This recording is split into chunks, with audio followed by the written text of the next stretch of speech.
مرتبہ صدیق اکبر کے والد آئے, کہا کہ اے حضور آپ نے اس کی کیا تعلیم کی ہے کہ آج اس نے میرے باپ کو جو ہے نا تھپڑ مار دیا. صدیق اکبر لکھا ہے کہ بہت نرم مزاج کے تھے, بچوں کو بھی اتنا مارتے نہیں تھے, ان سے شفقت محبت سے بات کیا کرتے تھے.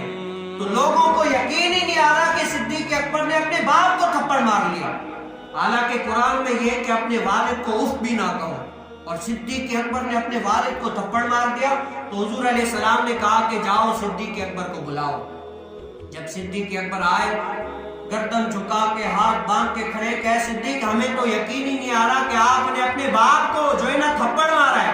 تو صدیق اکبر کا جو ہے نا چہرہ مبارک نیچے تھا اور آنکھیں جو ہے نا وہ تر ہو کر آنسو جو ہے نا داڑھی پر آ گئے تھے, اور سر اٹھا کر کہا کہ یا رسول اللہ میرے باپ کو کہیں یہ خنجر لیں اور میرا جو ہے نا یہ سر تن سے جدا کر دیں تب بھی میں کچھ نہیں کہوں گا, لیکن یا رسول اللہ اگر آپ کے بارے میں کوئی بات کرے گا چاہے وہ میرا باپ کیوں نہ ہو, اس وقت تو میرے ہاتھ میں کچھ نہیں تھا, تھپڑ مار لیا, اگر خنجر ہوتا تو سر الگ کر دیتا.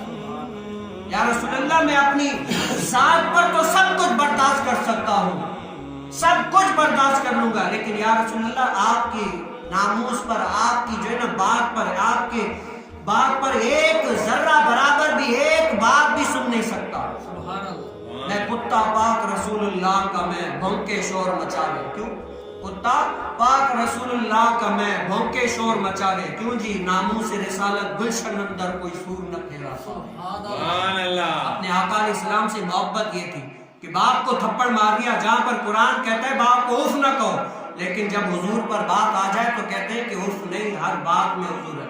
اور یہ کہتے ہیں کہ یہ اگر جرم ہے کہ یہ جرم ہم ہر بار کریں گے, یہ اگر جرم ہر بار کریں گے, اگر یہ جرم ہے تو 100 بار کریں گے, 100 بار کیا لاکھ بار کریں گے, بار بار کریں گے. کیوں حضور کی محبت ہی ایسی ہے نا. صدیق اکبر کی شان ہی وراء ورا ہے. اللہ تعالیٰ نے ان کی شان کو اتنا عرفہ و اعلیٰ کیا ہے. حضرت عمر رضی اللہ تعالیٰ عنہ فرماتے ہیں کاش کہ میں صدیق اکبر کے تن کا ایک بال ہوتا, کاش کہ میں صدیق اکبر کے تن کا ایک بدن کا بال ہوتا. جو عمر وہ ہیں, کہتے ہیں کہ اگر نبوت حضور علیہ السلام کے بعد ختم نہ ہوتی تو نبوت کا تاج عمر کے سر پر رکھا جاتا. عمر ہوتے نبی, وہ عمر کہتے ہیں کہ کاش کہ میں صدیق اکبر کے اس سینے کا کوئی ایک بال ہی ہوتا, کوئی ایک بال ہوتا.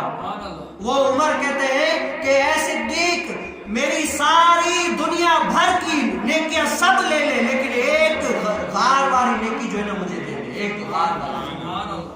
وہ عمر جو ہے نا صدیق اکبر کی تعریف کرتے ہیں. کیوں یہ در یار پر بھی پہنچے اور دل یار پر بھی پہنچے. جو در یار پر رہے, دل یار کے قریب ہوئے, ان کا آج مقام عرفہ و اعلیٰ ہے. جن کا مقام عرفہ و اعلیٰ ہے, اور قیامت تک آتی رہیں گی, نسلیں آتی رہیں گی, صدیق اکبر کی صداقت کی جو ہے نا گواہیاں دیتی رہیں گی. آج ہم بھی الحمدللہ صدیق اکبر کی شان میں علماء کرام اور بہت سارے جو ہے نا صدیق اکبر کی شان میں جلسے خیرات یہ وہ کرتے ہیں. کیوں صدیق اکبر کی شان ہی وراء الورا ہے.